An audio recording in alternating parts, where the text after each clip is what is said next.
नमस्ते दोस्तों। Classic books bye audio पिटारा में आपका स्वागत है। बेहतरीन ऑडियो बुक सुनने के लिए हमारा चैनल सब्सक्राइब करें और बेल आइकन दबाना ना भूलें ताकि आपको हर अपडेट मिलता रहे।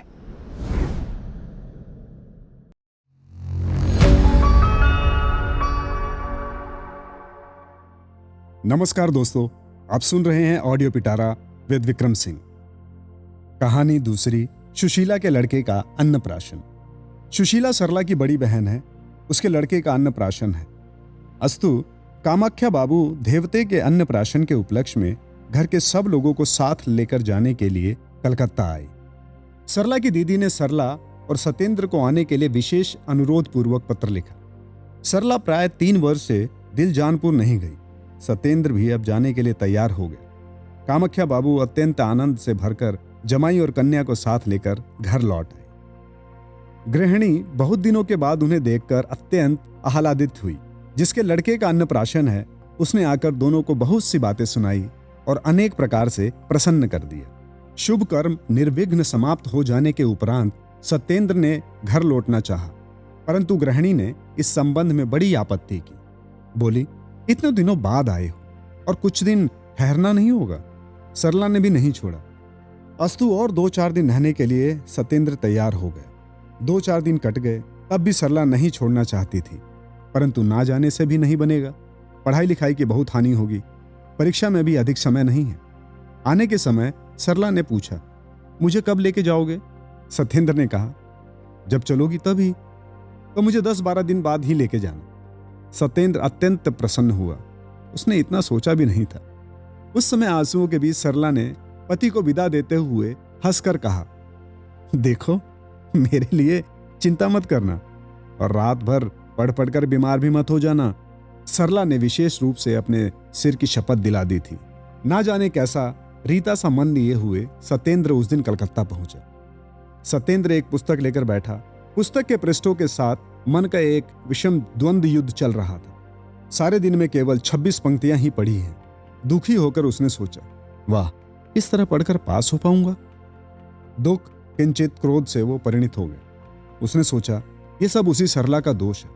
आज 5 दिन हो आए, तनिक भी नहीं पढ़ सका। पहले लगता था कि पढ़ते समय विरक्त करने के लिए 10 बजे से अधिक समय होते ही हुए प्रकाश बुझा देती है, अतः इसे कहीं भेज देने पर ही अच्छी तरह पढ़ सकूंगा। अब ठीक उल्टा है, कल उसे लेने जाऊंगा, अन्यथा क्या शर्म के कारण मैं फेल हो जाऊं?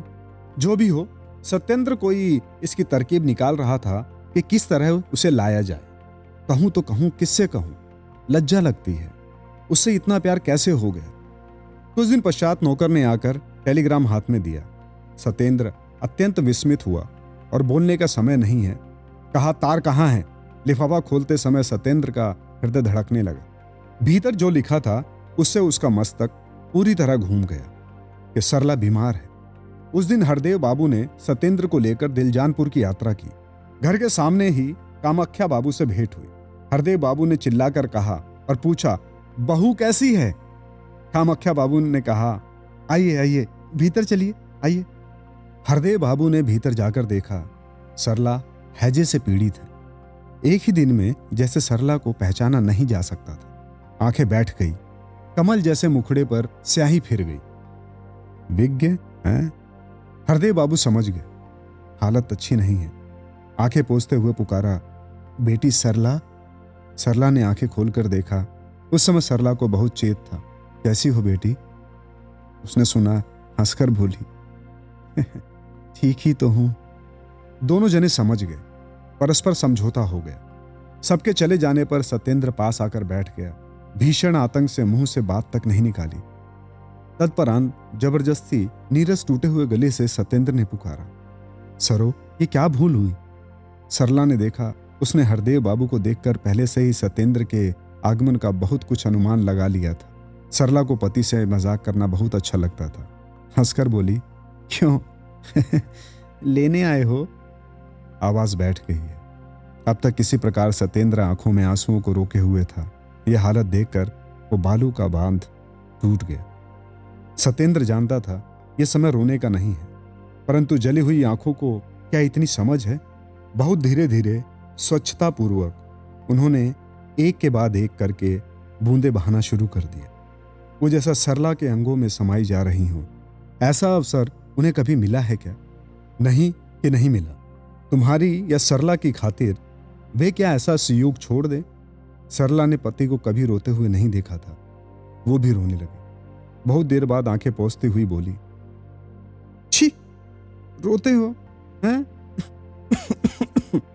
पुरुषों को क्या रोना चाहिए? क्या ये ठीक है? सरला खूब समझ गई, अंतर्दाह से वो सूख कर कांट हो जाए, परंतु एक बूंद पानी भी बाहर ना गिरे। आंसू स्त्रियों के लिए है, पुरुषों को उनमें हस्तक्षेप करने का अधिकार नहीं है। यंत्रणा से जल जाने पर वे रो नहीं सकते, रोने पर स्त्री हो जाएंगे। सरला, ये व्यवस्था क्या तुम्हारे लिए है? सरला पति के हाथ को अपने हाथ में दबाती हुई रो उठी। दूसरे जन्म में विश्वास करते हो क्या? सत्येंद्र रोता हुआ बोला। करता था या नहीं सो नहीं जानता, परंतु आज से पूर्ण रूप से विश्वास करूंगा। सरला के मुख पर किंचित हंसी सा चिन्ह दिखाई दिया। औषधि पिलाने का समय हो गया देखकर कामाख्या बाबू, हरदेव बाबू और डॉक्टर बाबू ने कमरे में प्रवेश किया। डॉक्टर ने नाड़ी पकड़ते हुए कहा, आशा बहुत कम है। जो भी ईश्वर की इच्छा हो ईश्वर ही जाने। और ईश्वर की इच्छा से दूसरे ही दिन सवेरे 7 बजे सरला की मृत्यु हो गई। संध्या के समय हरदेव बाबू सत्येंद्र को साथ लेकर कलकत्ता लौट गए। ऐसी ही इंटरेस्टिंग किताबें कुछ बेहतरीन आवाजों में सुनिए सिर्फ ऑडियो पिटारा पर। ऑडियो पिटारा सुनना जरूरी है। दोस्तों, आपको ये कहानी कैसी लगी हमें जरूर बताइएगा। लाइक और कमेंट कीजिए और अपने दोस्तों के साथ ये कहानी जरूर शेयर कीजिए। Thank you so much. Audio पिटारा सुनना जरूरी है।